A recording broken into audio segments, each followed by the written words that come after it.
Assalamualaikum warahmatullahi wabarakatuh.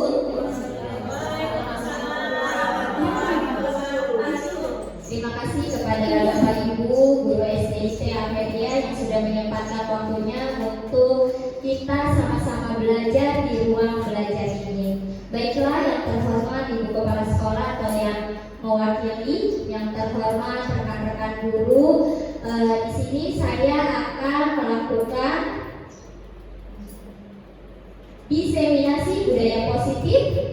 Saya adalah calon guru penggerak angkatan 6 Kota Cilegon.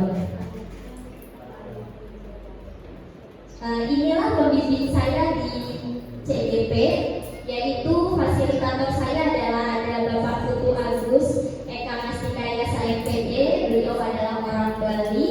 Kemudian ada pengajar praktik saya atau pembimbing saya, yaitu Ibu Mas Ainia, yaitu guru di TK Tunas Bangsa.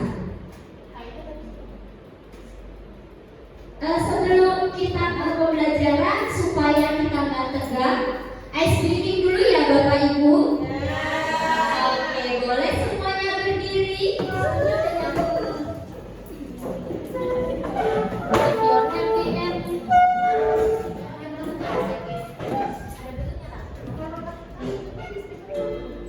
Nanti ikutin gerakan yang ada di sini ya. Semuanya gerak ya.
Selanjutnya langsung nih, saya mau tanya, jawabannya cuma setuju atau tidak setuju.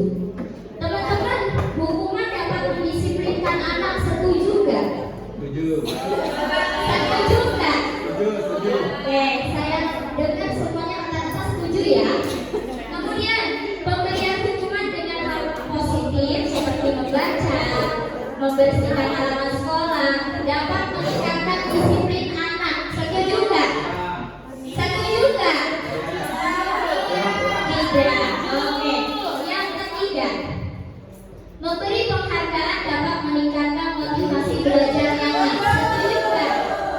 Setuju. Oke. Benar nggak sih hal tersebut yang kita yakini? Ini keyakinan kita sebelum kita mempelajari budaya positif ini. Lanjut.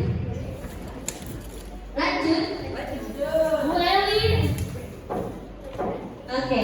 Topik yang akan kita bahas adalah disiplin positif, nilai-nilai kebijakan universal, teori motivasi, keyakinan kelas, kebutuhan dasar manusia, restitusi, dan segitiga restitusi. Ada yang pernah dengar restitusi? Kalau yang prostitusi jangan ya. Oke. Kita bahas di topik yang pertama yaitu disiplin positif dan nilai-nilai kebijakan universal. Oke. Coba teman-teman kepal tangan teman-teman yang sebelah kanan. Kemudian teman sebelahnya ngerayu, memaksa ataupun apapun supaya kepala teman yang di sebelahnya itu mau dibuka. Silahkan. Jadi yang satu nih, yang jadi A mengepal tangan, yang jadi A mengepal tangan, yang jadi B merayu ataupun sampai memaksa supaya kepala tersebut dibuka. Coba silakan teman-teman. Bukan dua-duanya, tapi yang satu mengepal agar dia di dalam kepalanya ini ada barang paling berharga. Nah, temannya ini pengen mengambil barang berharganya ini dengan cara apa?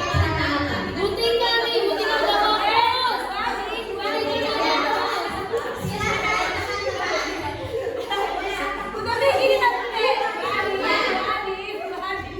Silakan dirayu dengan ya.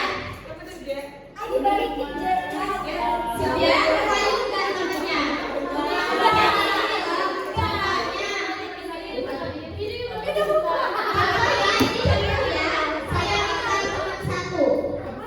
Contohnya, Bu Hadi mengepal tangannya. Ini di tangannya ada benda yang sangat berharga. Dan saya pengen tahu benda itu apa. Maka saya akan merayu. Bu Hadi, buka dong kepalanya. Saya kasih uang 100 juta Bu Hadi. Kenapa Bu Hadi nggak mau membuka? Karena ini lebih berharga yang ada di dunia ini daripada yang ada. Ya udah Bu Hadi dibuka ya, dibuka ya, buka ya. Oke, Bu Hadi masih tetap mempertahankan. Tepuk tangan buat Bu Hadi. Nah, saya sekarang mau tanya, apa yang terjadi? Apa yang terjadi? Orang yang mengepal tangan itu apa yang terjadi? Tetap mempertahankan ya. Oke, cek. Tetap mempertahankan kepemilikannya tersebut ya. Oke, lanjut.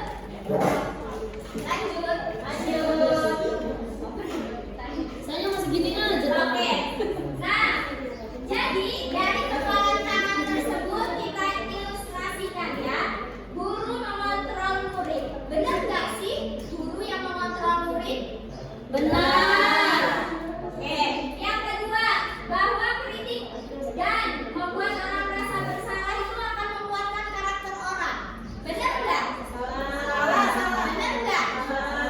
Salah. Kemudian, bahwa semua penguatan positif, efektif dan bermanfaat. Contohnya pemberian reward. Benar nggak? Kemudian, orang dewasa itu berhak memiliki hak usaha. Lanjut. Nah, yang tadi dilakukan oleh saya dan Bu Fatin itu adalah di mana kita itu tidak bisa mengontrol orang lain meskipun anak murid kita. Jadi yang tadi pernyataan itu salah. Guru tidak bisa mengontrol muridnya. Jadi guru itu hanya bisa memberikan stimulus. Ya, jadi nggak bisa orang dewasa itu mengatur dari anak-anak. Karena di sini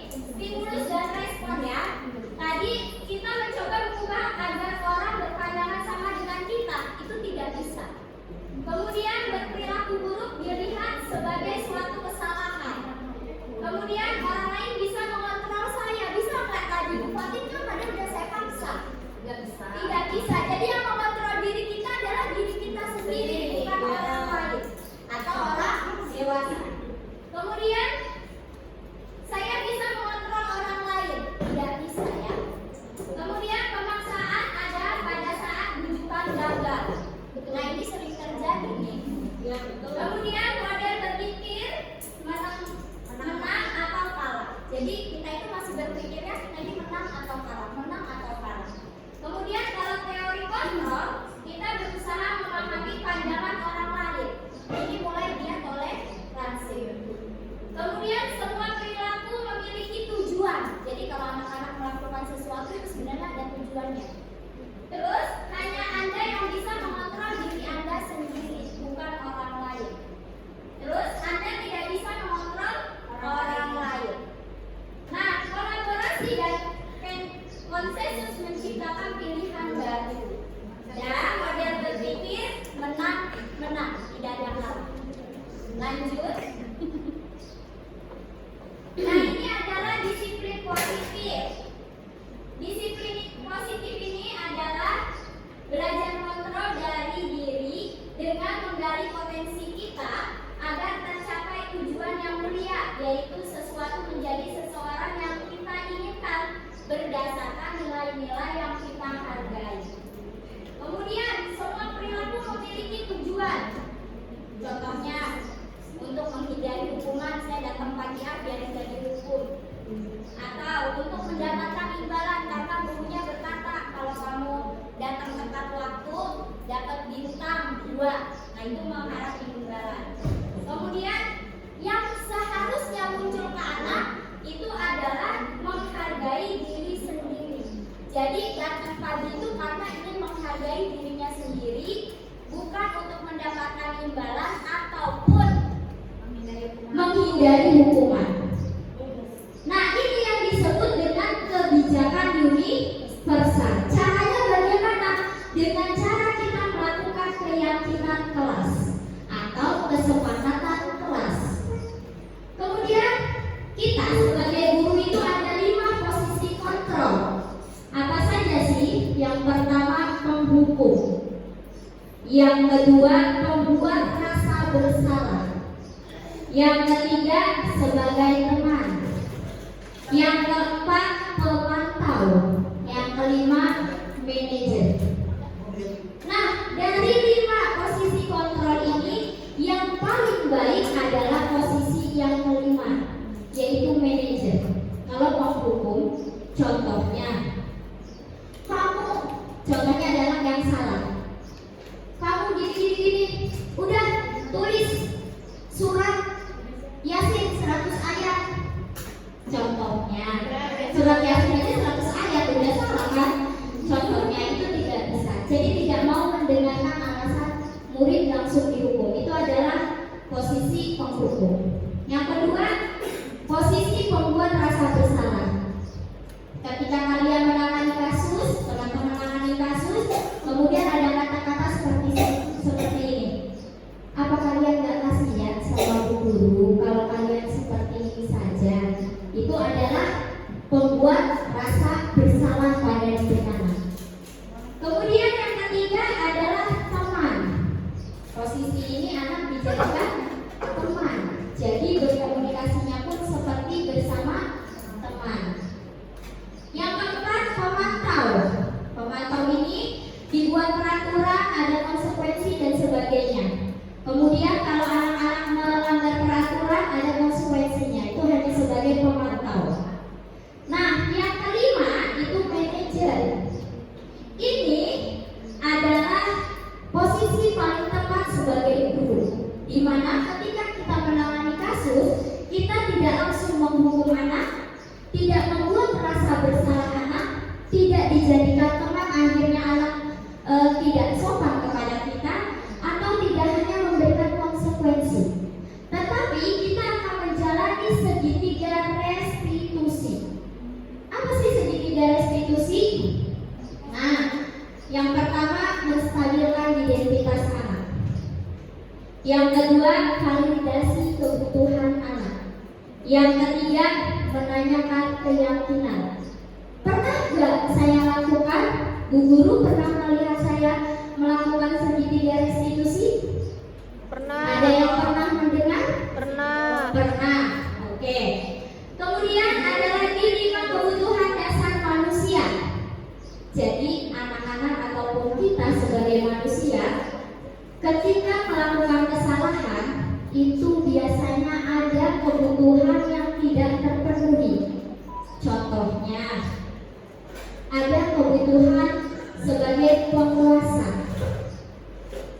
Kemudian ada kebutuhan kasih sayang dan rasa diterima. Kemudian ada kebutuhan kesenangan. Kemudian ada kebutuhan kebebasan. Di sini setiap murid ataupun kita sebagai manusia memiliki kebutuhan ini. Jika ada salah satunya yang tidak terpenuhi, maka bisa saja melakukan kesalahan. Lanjut. Jadi apa sih makna disiplin? Jadi disiplin itu sesuatu yang dilakukan seseorang pada orang lain untuk mendapatkan kepatuhan.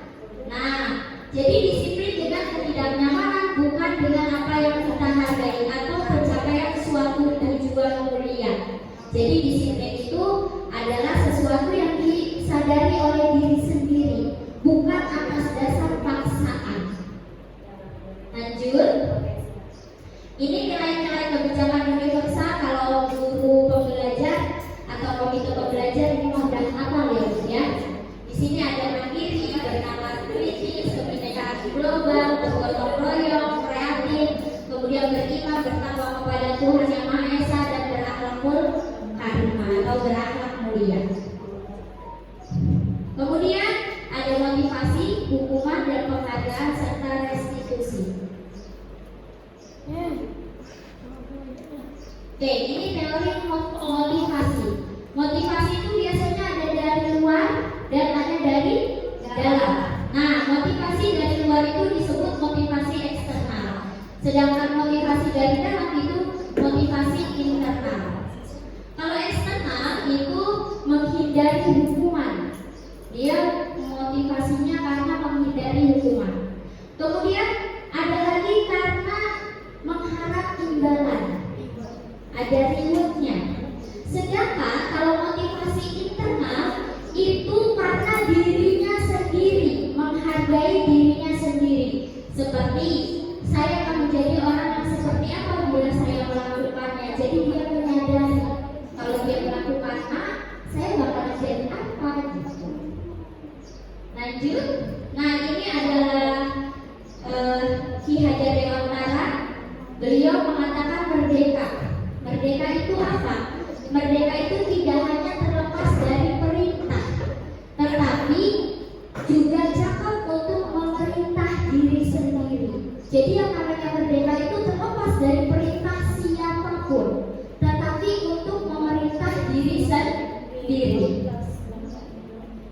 Jadi Bapak Ibu juga harus merdeka dulu ya sebelum memerdekakan peserta didiknya atau muridnya.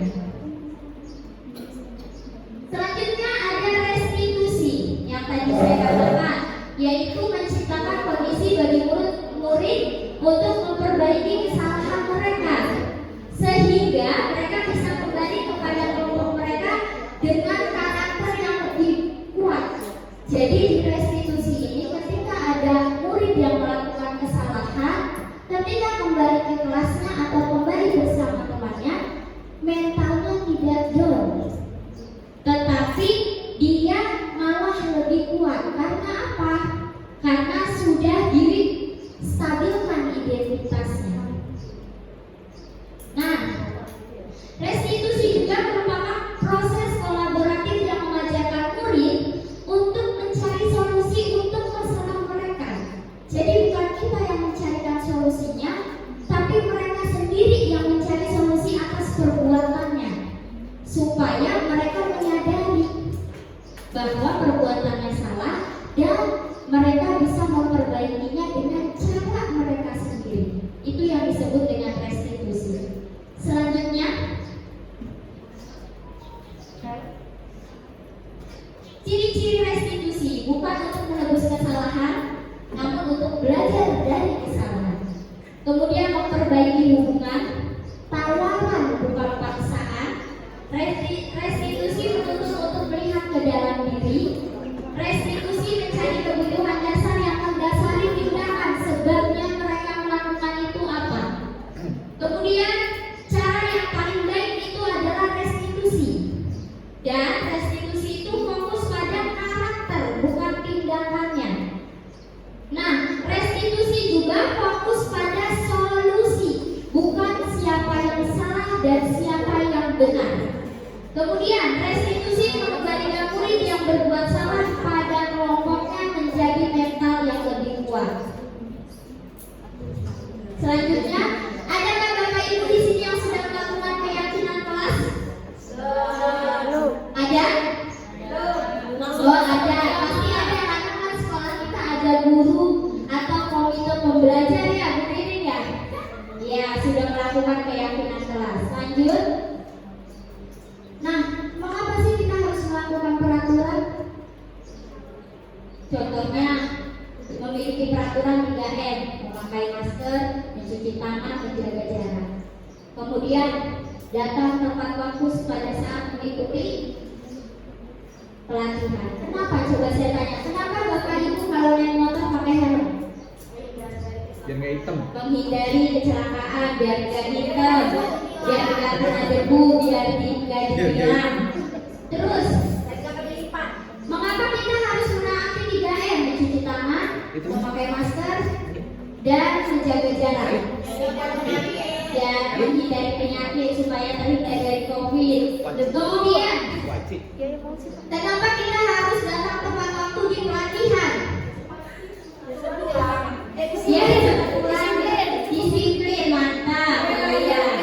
Nah, dari jawaban Bapak Ibu ternyata masih ada jawaban yang unsurnya ekstrinsik atau di luar dari diri, seperti takut ditilang. Seharusnya itu karena keselamatan. Berarti itu yang menggunakan helm karena ingin selamat, itu baru ada di internal. Kemudian yang menggunakan masker karena ingin menghindari penyakit, nah internal. Kemudian mengikuti pelatihan supaya disiplin, nah itu juga dari internal. Selanjutnya, ini contoh kesepakatan kelas. Ya, Bapak Ibu, ini contoh kesepakatan kelas. Datang tepat waktu, mengucapkan salam. Jadi kesepakatan kelas itu berisi kalimat positif, bukan kalimat negatif. Contohnya, kami murid yang semangat belajar, positif enggak? Positif. Kemudian, kami guru dan murid yang saling menyayangi, positif enggak? Positif. Jadi kesepakatan kelas itu adalah kalimat-kalimat positif, bukan kalimat jika terlambat poinnya dikurangi 20. Nah, itu adalah peraturan, bukan kesepakatan kelas. Lanjut. Nah, ini contoh peraturan. Jadi perbedaan peraturan dan keyakinan kelas. Ini contohnya ya. Kalau peraturan, selalu kembalikan buku ke tempatnya. Kalau keyakinan kelas, tanggung jawab. Atau peraturan, dilarang mengganggu orang lain. Kalau keyakinan kelas, menghormati orang lain. Jadi kalimat negatifnya diubah menjadi kalimat positif. Nanti dicoba ya Bapak Ibu lakukan keyakinan kelas di kelasnya masing-masing. Nanti ditempel di depan ya, sebelah papan tulis atau di samping supaya anak-anak selalu membaca. Lanjut. Oke, kita pernah nggak melakukan ini? Dihukum oleh penghargaan. Pernah. Contohnya, kalau kalian menyelesaikan kali pertama Bu Guru kasih wafer, itu sebenarnya adalah penghukuman melalui penghargaan. Secara tidak langsung kita akan menurunkan kualitas dari murid kita. Kemudian penghargaan itu akan mematikan kreativitas. Contohnya, kalau yang ngumpulin pertama Bu Guru kasih wafer, jadi dia pengennya yang pertama, mau tulisannya jelek tak, mau benar tak, mau salah, yang penting pertama. Itu akan mematikan kreativitas anak atau murid. Kemudian penghargaan mengurangi motivasi intrinsik. Jadi di dalam dirinya bukan karena ingin belajar ketika sekolah, tapi karena ingin dapat hadiah dari gurunya. Tapi kalau syaratnya misalkan ayo nulisnya yang cepat, nanti Bu Guru kasih nilai A, kayak gitu gimana? Nah itu ada konsekuensi ya, tapi masih akan menyebabkan penghargaan itu mengurangi unsur intrinsik dari anak tersebut. Jadi kita itu memerdekakan anak sesuai dengan gaya belajar anak. Gitu. Lanjut. Tapi kan mengingat Nah, contoh ya, tindakan guru iya. mencatat 100 kali di dalam buku anak. Saya tidak akan terlambat lagi. Ada yang pernah melakukan? Pernah, saya juga pernah dulu ya. Ini termasuk hukuman ya Bapak Ibu ya. Kemudian lari mengelilingi lapangan basket. Ini juga hukuman. Kemudian mengganti kertas tugas teman yang telah dicoret-coret. Ini konsekuensi.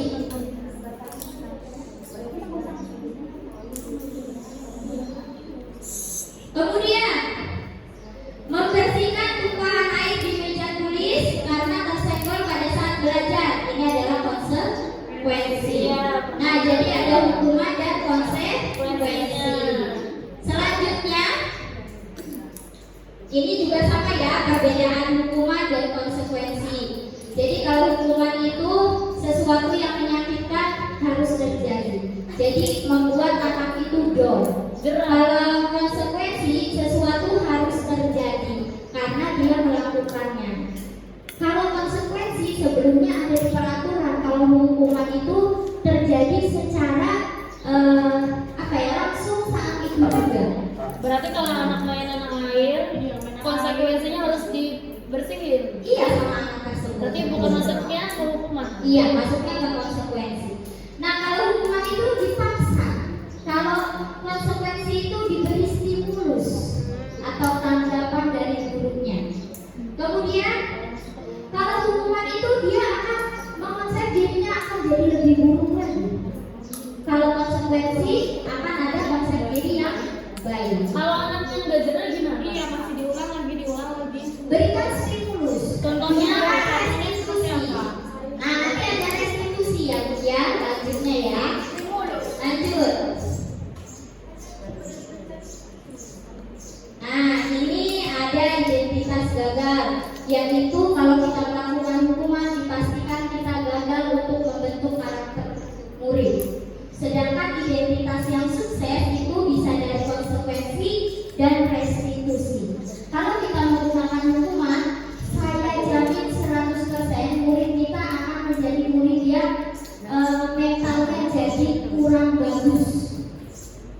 Atau anak itu bisa saja lebih parah daripada yang kita pengen. Jadi dia itu yang asalnya jadi pendiam bisa jadi pemberontak. Itu dari hukuman. Berbeda dengan konsekuensi dan restitusi. Kalau hukuman itu negatif, kalau konsekuensi netral ya.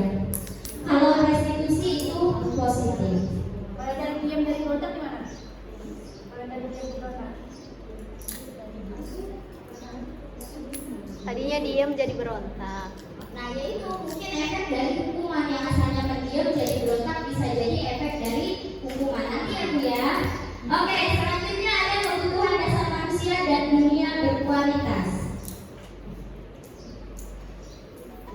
Nah, ini kebutuhan dasar manusia ya. Di sini ada yang nggak mau disayang, ada yang mau nggak disayang. Enggak. Semuanya mencari kasih sayang ya. Ada yang mau nggak diterima di lingkungannya? Enggak. Tidak, semuanya pasti ingin diterima. Kemudian pasti dari diri kita, apalagi kita adalah pemimpin dari diri kita sendiri atau khalifah, pasti kita ingin menguasai Dunia. Nah, penguasaan ini bukan berarti kitanya menjadi orang yang mengajak teman yang tidak baik ya. Tetapi maksudnya ini menunjukkan diri saya bisanya ini loh. Itu. Selanjutnya ada kesenangan. Anak-anak itu pasti membutuhkan kesenangan dalam belajar. Tidak monoton, tidak membosankan. Kemudian murid juga memerlukan kebebasan dalam belajar.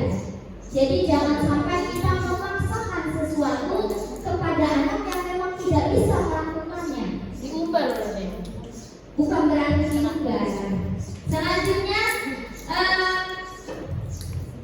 kebutuhan bertahan hidup ya. quality control yang tadi kita akan bahas yang manajer tentang restitusi ya. Saya bahas yang manajer aja. Oke, mengajukan pertanyaan-pertanyaan. Apa yang kita yakini? Apa yang bisa kau kerjakan untuk memperbaiki masalah ini? Contohnya ada anak nih berantem, maka kita bisa menanyakan perbuatan tersebut benar atau salah menurut kalian. Itu adalah validasi identitas. Itu adalah menstabilkan identitas. Maaf, saya ulang ya. Itu adalah validasi kesalahan. Kalau menstabilkan identitas, contohnya bapak atau ibu tahu manusia itu tidak semuanya sempurna, pasti memiliki kesalahan. Dan bapak atau ibu tahu kalian melakukan ini ada sebabnya, karena ibu pun pernah melakukan kesalahan. Jadi benar tidak sih yang kalian lakukan setelah menstabilkan identitas? Boleh melakukan validasi tindakan.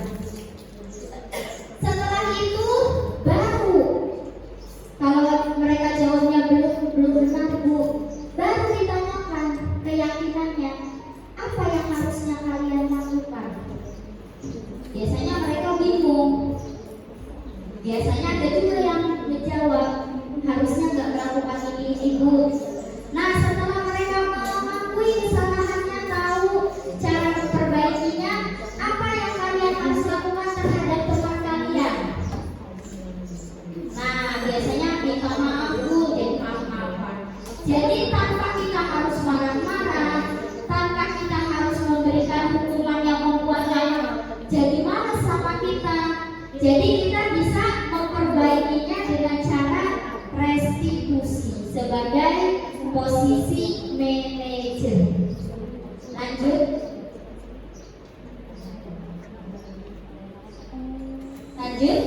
Nah, contohnya membuat orang merasa bersalah, ini jangan kita lakukan ya. Yaitu saya kecewa sekali dengan kamu. Ini akan membuat orang merasa bersalah.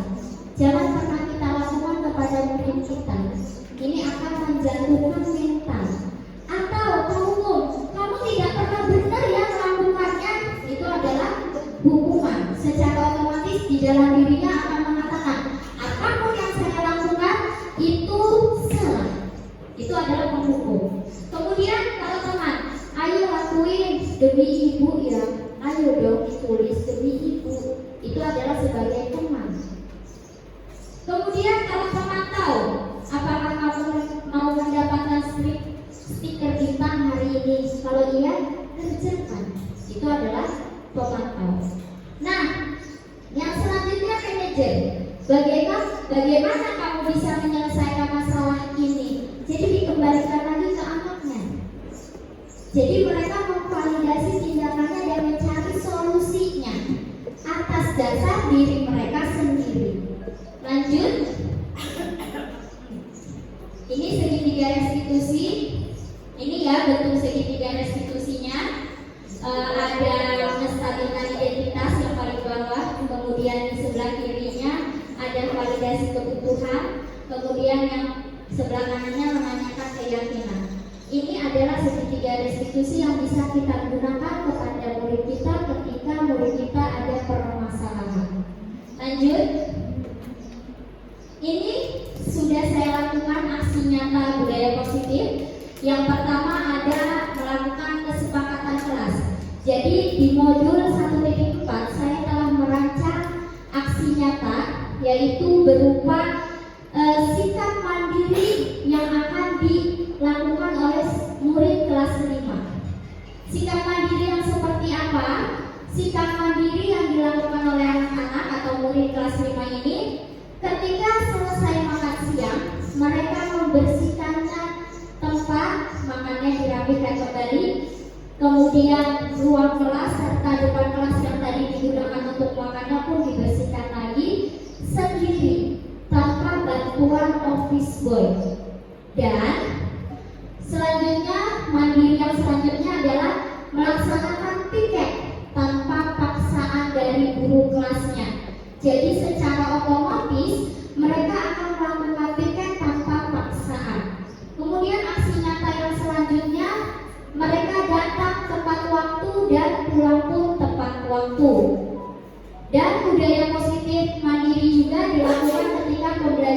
pendidikan agama Islam, yaitu melakukan diskusi kelompok dengan mencari permasalahan, dengan mencari solusi dari permasalahan yang saya berikan.